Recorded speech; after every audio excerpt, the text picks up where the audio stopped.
또 그가 수정같이 맑은 생명수의 강을 내게 보이니 하나님과 및 어린 양의 보좌로부터 나와서 길 가운데로 흐르더라. 강 좌우에 생명나무가 있어 12가지 열매를 맺되 달마다 그 열매를 맺고 그 나무 잎사귀들은 만국을 치료하기 위하여 있더라. 다시 저주가 없으며 하나님과 그 어린 양의 보좌가 그 가운데에 있으리니 그의 종들이 그를 섬기며 그의 얼굴을 볼 터이요 그의 이름도 그들의 이마에 있으리라. 다시 밤이 없겠고 등불과 횃불이 쓸데없으니 이는 주 하나님이 그들에게 빛이심이라. 그들이 세세토록 왕노릇 하리로다. 아멘. 성경의 가장 마지막 끝장인 요한계시록 22장 마지막 장에 도달을 했습니다. 오늘 본문 말씀은 이제 모든 성경의 끝이라고 할 수 있는 본문입니다. 그 외에도 6절 이후로 말씀이 있는데 이 부분은 에필로그에 해당하는 부분입니다.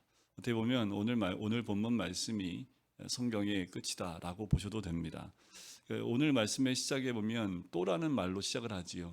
그 또라는 그 단어 자체가 가지고 있는 의미는 새로운 이야기가 시작된다라는 것보다 앞의 이야기를 이어서 무엇인가 말씀을 더 이야기해 나가겠다라는 의미의 뜻을 갖고 있는 것이 또라는 그 접속사의 단어의 뜻이기도 하지요. 우리가 앞장의 내용을 확인해 보면요, 하나님께서 요한에게 보여주신 마지막 때에 완성될 거룩한 성 새 예루살렘이 가시적인 건물이 아니라고 또 우리에게 알려줬습니다. 바로 그리스도 안에 있는 그리스도의 신부라고 말을 했지요. 따라서 21장에 등장한 새 예루살렘은 새롭게 완성될 교회 공동체, 즉 성도라는 것을 우리가 이미 보았습니다. 우리는 지난주 본문인 요한계시록 21장 후반부를 통해서 장차 올 그 나라에서 하나님 백성들은 찬란하고 아름다운 보석처럼 영광스러운 삶을 살게 될 것을 우리에게 알려주고 또 그것을 보게 됐습니다.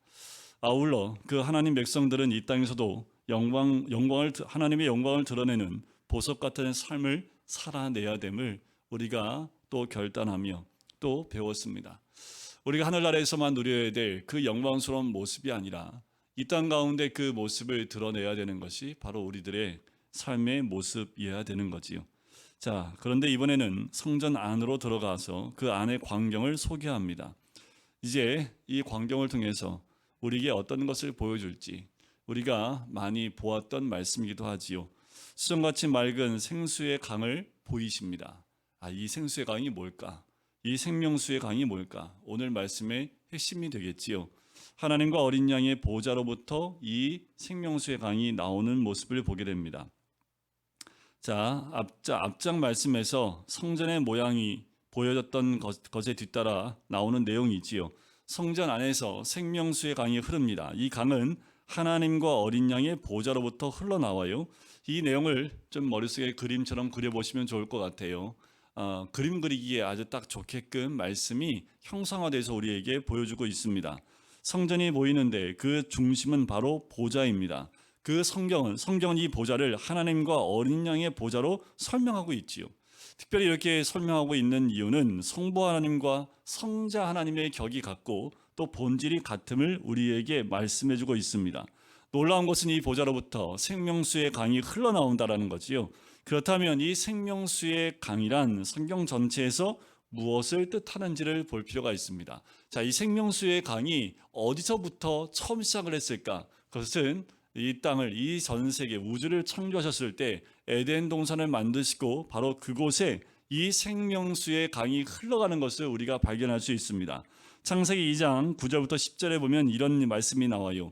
여호와 하나님이 보시기에 아름답고 먹기에 좋은 나무가 나게 하시는데 동산 가운데에는 생명나무와 선악을 알게 하는 나무도 있더라. 강이 에덴에서부터 흘러나와서 동산을 적시고 거기서부터 갈라져 내 근원으로 되었으니 라는 말씀이 나옵니다. 자, 생명나무와 선악을 알게 하는 나무 두 종류의 나무가 동산 중앙에 있다고 이야기합니다. 그리고 여기서부터 강이 시작되지요. 그 생명의 강이 시작이 됩니다. 그것이 네 줄기로 나눠집니다. 그 줄기의 이름은 힛데겔, 기혼, 비손, 유브라데 이 네 개의 줄기로 갈라져서 만국을 적신다라고 이야기합니다.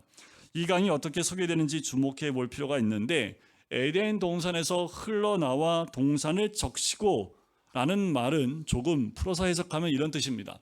물이 닿는 곳마다 생명의 근원이 시작되었다는 말입니다. 그러니까 에덴 동산에서부터 이 강이 흘러나와 강이 닿는 곳마다 생명을 살리는 역사가 일어났다라는 거지요. 에덴에서 흘러가는 이 생명수 물줄기를 통해서 만국이 살고 생명이 시작되도록 하나님께서 설계하신 것입니다. 자, 이 모습이 또 어디에 등장하냐면 에스겔 47장에 보시면 하나님의 영광이 돌아와 회복된 새로운 성전에서 물이 흐르는 장면이 나와요. 자, 이 두 모습에서 구약 가운데 이 생명수의 강이 어떤 모습을 보여주고 있냐 하면 원래 창조의 목적으로 돌아간 회복된 에덴과 하나님의 영광이 돌아온 새 성전이 성도 안에서 구현되어지고 있다는 것을 우리에게 말해주고 있는 겁니다. 자, 에덴 동산에 있는 모습과 또 새롭게 회복되어진 그 에스겔 47장에 있는 회복된 성전에서 흐르는 그 문지방에서 나오는 물줄기, 이 모든 것들이 성전된 우리 안에서 이미 구현되고 있음을 표현하는 거지요. 다른 말로 성도는 단순히 구원받은 한 개인일 뿐만 아니라 회복된 하나님 나라를 그 안에 품고 있는 것이라는 거지요.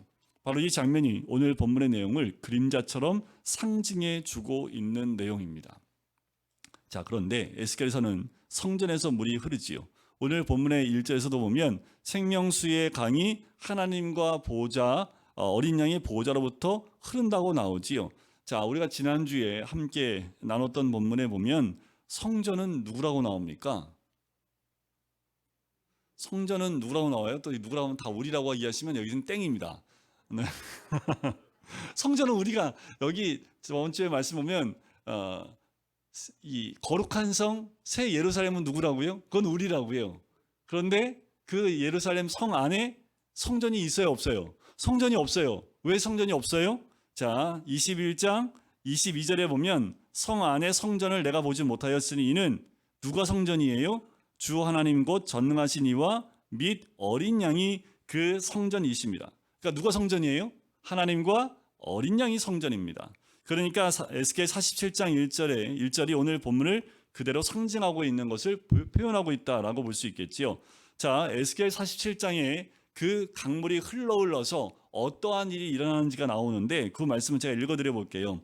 그가 내게 이르시되 인자야 내가 이것을 보느냐 하면서 강이 흘러가는 곳마다 어떤 일이 일어나는지를 보라고 얘기합니다. 자, 강가로 돌아가서 보니까 강 좌우편에 나무가 심이 많더라. 그가 내게 이르시되 이 물이 동쪽으로 향하여 흘러 아라바로 내려가서 바다에 이르리니 이 흘러내리는 물로 그 바다에 물이 되살아나리라. 이 강물이 이르는 곳마다 번성하는 모든 생물이 살고 또 고기가 심이 많으리니 이 물이 흘러 들어가므로 바닷물이 되살아나겠고 이 강이 이르는 각처의 모든 것이 살 것이며, 강이 가는 곳마다 회복되는 역사가 있습니다. 되살아나는 역사가 있어요. 가는 곳마다 모든 생물이 살아나는 역사가 있다. 이것을 보았느냐라고 에스겔 선지자에게 이야기합니다. 성전의 환상을 보여주신 거지요. 하나님이 에스겔을 데리고 성전 문에 이르고 계속해서 성전 안에서의 풍경을 보여주십니다. 이 성전 안에서 물이 차올라 흘러나가는 그 광경, 또 그것이 큰 강물이 되어서 헤엄쳐야지만 건널 수 있는 큰 강물이 되어짐을 보여줍니다. 그 물이 닿는 곳마다 초목과 나무가 되살아나지요. 그런데 되살아난다는 의미가 뭘까요? 되살아난다. 그 말은 그 전 상태가 어떻다라는 거예요? 죽었다라는 거겠지요. 메말랐다라는 거겠지요. 황폐해 죽었다라는 것을 전제합니다. 그러니까 이 강물이 가는 곳마다 되살아나는 역사가 있습니다.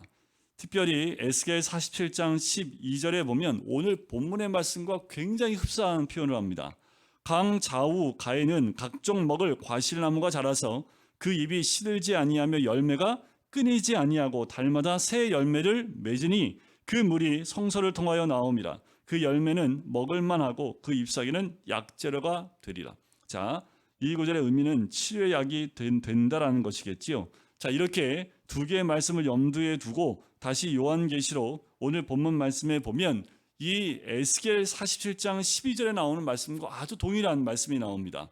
자, 하나님과 및 어린 양의 보좌로부터 나와서 길 가운데로 흐르더라. 강 좌우에 나무 생명나무가 있어 12가지 열매를 맺되 달마다 그 열매를 맺고 그 나무 잎사귀들은 만국을 치료하기 위하여 있더라.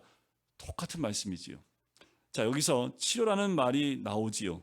요한계시록 22장에 등장하는 성소 안에서 생명수의 물이 흘러나와서 모든 초목을 살리는 이 그림이 아까도 말씀드렸던 에스겔의 환상 가운데의 배경이라는 것을 알 수 있습니다. 자, 이 그림의 원형은 창세기에서 시작되었다는 것도 알 수 있겠지요. 에덴에서 흘러나오는 물이 만국의 생명을 돋아나게 했던 그 모습과 마찬가지입니다. 자, 이 생명수의 강물은 성경 전체를 통해서 볼 때 모든 생명을 시작하는 기능을 갖고 있다는 것을 알 수 있고요. 더 나아가서 에스겔 환상 속에서 죽었던 것들이 되살리는 기능, 바로 치료의 기능이 있음을 알게 됩니다. 두 가지 기능이에요. 생명이 시작하는 기능과 죽어가는 영혼들, 죽어가는 것, 메마른 것을 되살리는 치료의 기능이 있음을 이 생명의 강이 흐르는 곳마다 역사가 일어난 것을 알 수 있습니다. 자, 신약 성경에 넘어오면 그러면 이게 뭘까? 결론적으로 예수님께서 하신 말씀 가운데 그 결론이 등장합니다. 바로 요한복음 7장에 보면 초막절 가운데 그 큰 날 가운데 예수님이 사람들에게 서서 외쳤던 말씀이지요. 누구든지 목마르거든 내게로 와서 마시라. 나를 믿는 자는 성경의 이름과 같이 그 배에서 생수의 강이 흘러나오리라. 생수의 강이 어디서 흘러나와요? 배에서 흘러나온다. 바로 나를 믿는 자는 배에서 생수의 강이 흘러나온다라고 이야기하지요.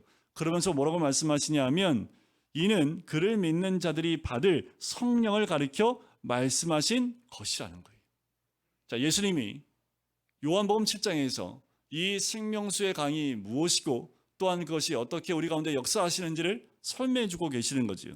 특별히 목마른 사람은 다 내게로 와서 마시라 라고 말씀합니다. 이 생수의 강이 곧 에덴 동산과 에스겔과 요한계시록에 언급된 생수의 강이지요. 그 말씀을 요한복음 7장 39절에 보면 생수의 강에 대한 윤곽이 이제야 선명하게 드러나는 것처럼 우리에게 그것이 무엇인지를 설명해 주고 있다는 거예요.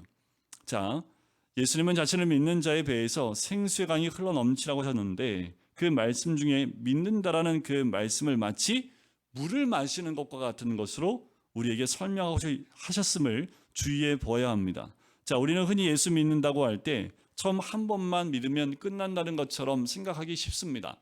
한 번만 믿으면 되는 것이 아니지요. 여러분들 물 한 번 마시면 영원히 목마르지 않길 원하지요. 이것이 요한복음 4장에 만났던 사마리아 여인이 요구했던 물입니다. 내가 주는 물을 마시는 자는 영원히 목마르지 아니하리라 라는 그 말씀에 사마리아 여인이 뭐라고 요구합니까? 그 물을 내게 주셔서 내가 목마르지도 않고 여기에 와서 물도 기르지 않게 해달라고. 근데 이 모습이 우리의 모습입니다. 우리가 원하는 물은 뭐예요? 그냥 목마르지 않는 물. 한 번만 마시면 목마르지 않는 물을 이 사마리아 여인처럼 우리는 구하지만 여러분들 물은 마셔야 합니다. 한 번 마심으로 끝나는 것이 아닙니다. 믿음이 이와 같다라는 거예요. 우리가 매일 물을 마시듯 그 물을 마시듯 믿음도 매일 물을 벌컥벌컥 우리가 들어 마시는 것처럼 늘 믿음 가운데 있어야 됨을 의미합니다. 바로 이것이 현재 진행형으로 되어져 있어요. 그러니까 매일 그 믿음의 자리 가운데 나가야 되는 것, 바로 물을 마시는 것과 같은 모습으로 우리에게 표현해주고 있다는 거지요. 자, 우리가 예수를 믿는다고 할 때 목마른 사람이 물을 마시는 것처럼 예수를 믿는지 스스로 생각해 봐야 한다는 거예요. 주님 없으면 단 한순간도 살 수 없는 것. 예를 들면 여러분들 그 햇빛이 쨍쨍 내리비치는 그런 허허벌판을 걸어갈 때 물 없으면 살 수 없지요. 물을 한순간도 마시지 않으면 입안이 바짝 마릅니다. 얼굴에 핏기가 사라지고 물기가 다 사라져서 버석버석한 우리 피부를 금방 발견하게 됩니다. 그때 수분을 우리가 매일 섭취하지 않으면 도저히 살아갈 수 없는 거지요. 우리의 영혼이 이와 같다라는 겁니다. 30년 믿고 40년 믿는 것이 중요한 것이 아니라 매일 매순간 예수님을 들이마셔야지만 우리 영혼이 촉촉하게 살아갈 수 있다는 것을 우리에게 알려주고 있는 거지요. 갈증에 사로잡힌 사람들이 물을 마시듯 예수님을 믿을 때에 그 배에서 생수의 강이 흘러 넘칠 것입니다. 그것은 이미 우리가 들어 마시는 것을 통해서 우리 안에 마중물처럼 이제 내 배에서 그 생수의 강이 흘러나와야 됨을 의미합니다. 이제 나를 통해서, 예수 믿는 우리를 통해서 내 주의 목마른 자들을 그 가람을 해결할 수 있는 생수의 강이 이 배에서 흘러넘쳐야 됨을 이야기하지요. 그 생수의 강이 곧 뭐라고요? 성령을 말씀하고 있습니다. 요한복음 22장에서는 막연하게 초막이 우거진 성소에서 흘러나오는 강의 원천이 어린 양이 앉아 계신 보좌에서 흘러나왔다고만 이야기합니다. 잘 이해가 되지 않는데 창세기와 에스겔서에서 각각 생명의 시작과 죽었던 생명을 회복하여 되살리는 기능을 소개하고 있었습니다. 그러니까 결론적으로 뭡니까? 이 생수의 강은 믿는 자에게 임할 성령이라고 말씀을 드렸지요. 생수의 강은 성령의 임재를 말합니다. 성령이 하시는 역할이 뭐였을까요? 성령이 우리 가운데 임하셔서 우리 인격 속에 일으키시는 최초의 사건이 바로 죽어가는, 이미 죽었던 영혼을 다시 되살리시는 그 사역이었지요. 고린도전서 12장 3절에 보면 누구든지 성령으로 말미암지 않고는 그리스도를 주라 시인할 자가 없다라고 기록되어져 있습니다. 내가 죽었던 영혼의 눈을 열어 예수 그리스도를 믿게 되는 것, 곧 하나님이 우리의 죄를 대속하시고 우리를 영원한 생명의 길로 인도하시기 위해 자기의 독생자를 이 땅에 보내시고 십자가를 지게 하신 이 사건이 바로 나를 위한 것이라는 그 진리를 깨닫게 하시는 거예요. 그 믿음이 우리 안에 들어오게 하시는 것이 성령의 역할일 뿐만 아니라 이 성령님이 우리 영혼에 찾아오시고 임재하셔서 그 지식과 진리를 깨닫게 하시고 생명을 끝없이 부어주시는 은혜가 임한다라는 겁니다. 요한계시록 22장에서 성전 안에 있는 어린 양의 보좌로부터 생명수 강이 흘러나오지요. 요한복음 2장에 보면 예수님이 성전을 헐어버리라 라고 얘기합니다. 내가 사흘 만에 다시 세우겠다. 이는 곧 자기의 죽음을 가리켜 말씀하신 것이다 라고 이야기하지요. 끊임없이 예수님은 성전을 자신으로 묘사했어요. 그리고 요한계시록 21장에도 그 성에는 성전이 필요 없다. 왜요? 하나님과 어린 양이 성전이기 때문이다 라는 거지요. 구약에 묘사된 모든 성전은 오실 예수님을 상징화한 거지요. 그리고 그분을 통해 성령님이 오신 겁니다. 성령님이 오신 것은 예수 그리스도가 어떤 분인지, 그가 하신 일이 무엇인지 우주적인 오묘한 진리를 우리로 하여금 깨닫게 하기 위해서예요. 여러분, 우리가 지식으로 이것을 깨달을 수 있다면 얼마나 좋을까요? 그런데 우리의 지식은 한계가 있기 때문에 성령의 조명하심이 아니면 깨달아질 수 없고 그 진리가 믿어질 수 없습니다. 우리의 배에서 생수의 강이 성령이 흘러나오기 위해선 성령이 부어지는 역사가 있어야겠지요. 먼저는 성령의 그 물줄기에 우리가 닿아야 합니다. 그 생명에 닿아야 그 생명이 나로 하여금 살게 하고 또 되살리는 역사를 경험하게 되는 거지요. 바로 요한계시록 22장의 말씀이 곧 성령의 임재를 의미하는 것임을 우리는 알았습니다. 바로 2절과 3절인데요. 다시 한번 말씀드려볼까요? 강 좌우에 생명나무가 있어 12가지 열매를 맺되, 여러분들 12가지 열매, 그 열매를 달마다 맺어요. 여러분, 성령이 우리 가운데 임하면 그 열매가 우리 가운데 나무를 되살릴 뿐만 아니라 열매를 맺게 한다는 거지요. 그 열매는 뭘까요? 바로 성령의 열매입니다. 그 열매를 통해서 사람을 살리는 역사가 일어나게 되는 거지요. 그 나무 잎사귀들은 만국을 치료하기 위하여 있더라. 다시 저주가 없으며 하나님과 그 어린 양의 보좌가 그 가운데에 있으리니 그의 종들이 그를 섬기며. 자, 저주라는 말이 나오는데 이 저주라는 말은 카타데마라는 말을 씁니다. 성령의 기름 부음 받은 사람은 다시 이 저주가 없다라는 말씀이지요. 자, 이 저주라는 단어는요, 창세기에서 최초로 쓰입니다. 하나님이 아담과 하와를 빚으실 때 어떻게 빚으셨냐면 그냥 하나님이 얼굴과 얼굴을 보고 소통할 수 있도록 만드셨습니다. 대화하도록 만드셨어요. 에덴 동산에서는요, 하나님이 그냥 아담과 만나서 대화하고 나누고 함께 거니는 것이 기본이었습니다. 하지만 사탄의 유혹에 넘어진 그 하와와 아담을 통해서 죄가 들어왔지요. 그래서 내려진 조치가 뭐였어요? 에덴 동산에서 쫓김을 당한다는 그 모습을 우리가 2장에서 3장에서 발견하게 됐지요. 쫓겨남을 당한다는 건 무엇을 의미합니까? 하나님과의 단절을 의미합니다. 이제 다시는 하나님과 얼굴을 대면하여 말할 수 없게 되는 그 단절, 그 관계가 끊어짐을 의미합니다. 이것을 성경에서는 정확하게 죄라고 말을 하지요. 이로 말미암아 인류에게 사망과 고통과 분노와 전쟁과 환란이 임하게 됩니다. 만약 지금도 우리가 하나님을 얼굴과 얼굴로 대면할 수 있다면 여러분들 이 땅 가운데에 어떤 것이 흘러가요? 생명이 흘러가지요. 타락이 아닌 생명이 흘러갑니다. 또한 많은 영혼을 살리는 역사가 임하게 되겠지요. 그런데 죄가 들어옴으로 이것이 단절되니까 이 땅 가운데 어떻게 해요? 고통과 분노와 전쟁과 환란이 임하지요. 이렇게 예를 들면 어떨까요? 지금은 그게 흔한 일은 아니지만 과거에 보면 이 수도 요금하고 전기 요금을 잘 못 내면 몇 달 밀리면 수도가 끊기지요. 수도가 끊기면 처음엔 별 문제 없습니다. 사는 게. 근데 하루만 지나면 화장실 물이 안 내려가니까 문제가 생기지요. 또 밥 못 해 먹지요. 해 먹어도 씻을 물이 없지요. 청소를 못 하니까 집이 어떻게 됩니까? 난장판이 되기 시작을 합니다. 그러면 이걸 회복하려면 어떻게 해야 돼요? 다시 물이 연결돼야 되겠지요. 이렇게 집이 난장판이 되는 것처럼 바로 죄가 들어오는 걸 통해서 하나님과의 단절을 통해서 나타난 증상이 바로 윤리적 혹은 도덕적인 죄로 나타나게 됩니다. 우리가 모든 것을 개선하기 위해서는 근본적인 문제인 물이 다시 집안에 들어와야 되는 것처럼 하나님과의 관계가 회복되는 것이 우선이지요. 이것을 회복시키는 방법이 뭐였습니까? 회개라는 것으로 회복할 수 있는 것이요. 전기가 끊기는 것도 마찬가지입니다. 전기가 처음 끊겼을 때는 처음에는 잘 몰라요. 시간이 가면 갈수록 문제가 집안 곳곳에 일어나기 시작을 하지요. 이런 것이 바로 윤리적 도덕적 죄로 표현할 수 있겠지요.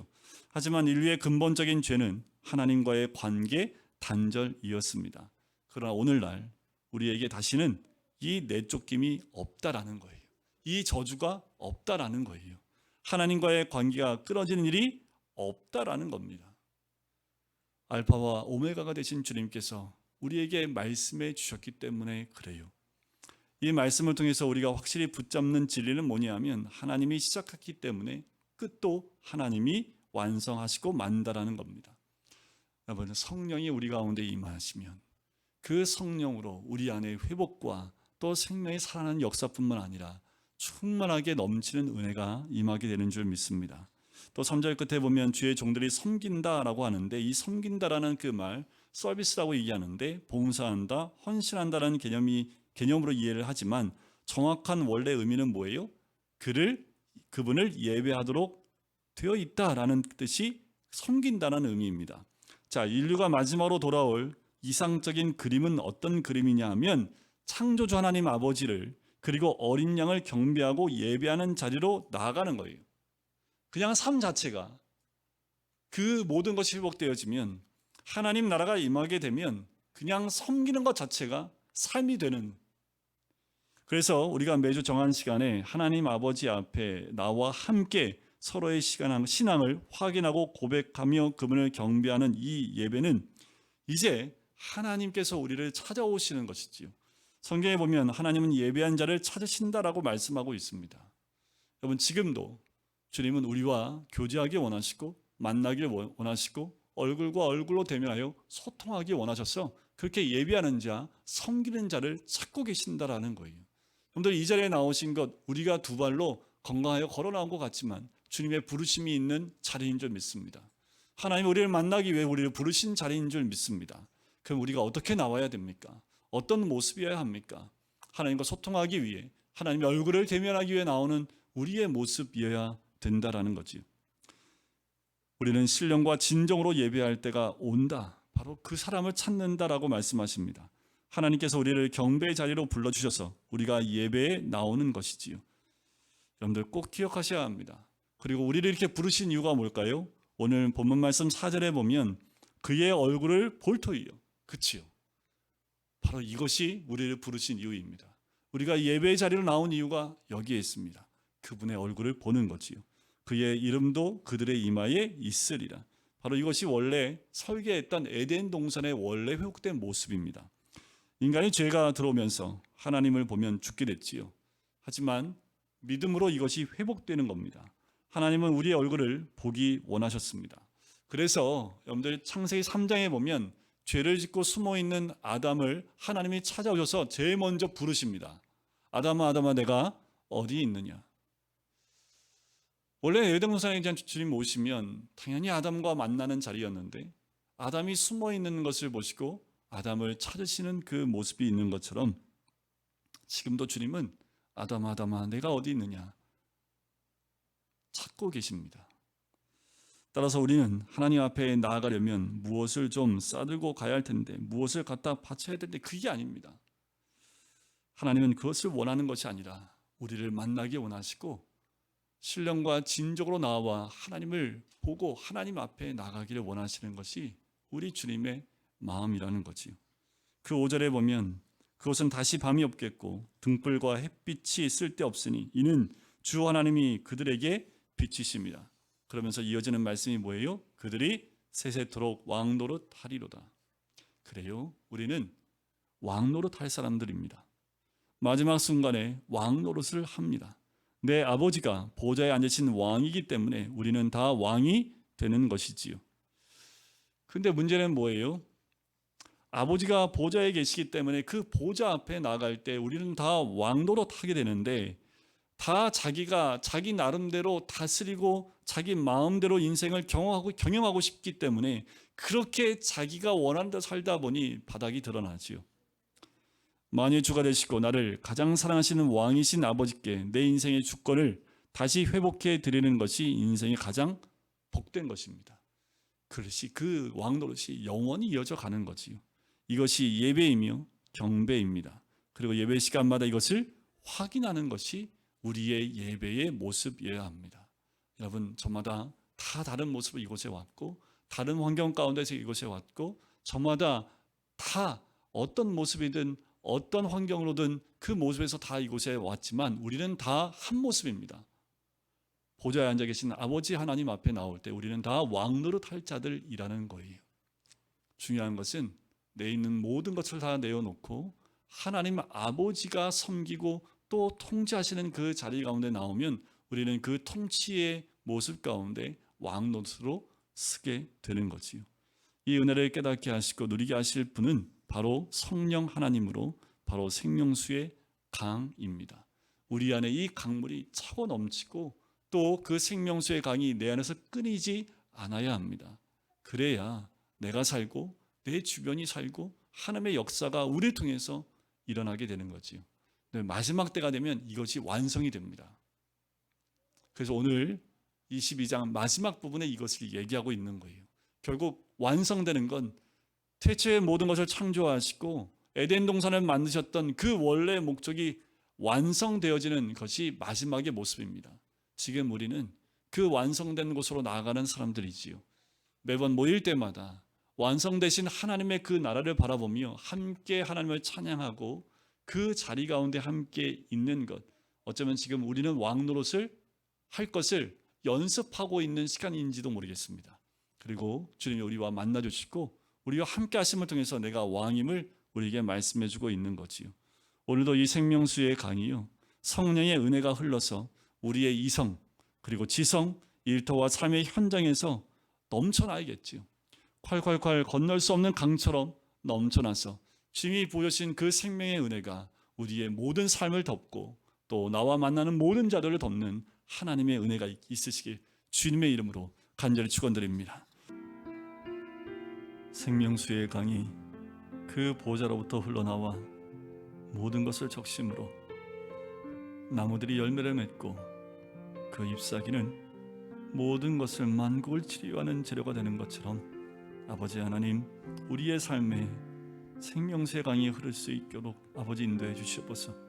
열매가 맺히고 치료의 역사가 임하게 해 주셔서 우리의 삶 가운데 하나님의 나라를 경험할 뿐만 아니라 마지막 때에 완성될 모습이 우리의 각자의 삶 가운데 이루어지는 놀라운 은혜를 누릴 수 있도록 아버지 인도하여 주시옵소서. 여전히 세상 가운데 살고 있지만 세상의 논리와 원리가 우리를 지배하려고 하지만 우리는 주의 백성이기에 주님을 섬기며 예배하는 자리 가운데 하나님의 은혜 가운데 사는 믿음의 사람들인 줄 믿습니다.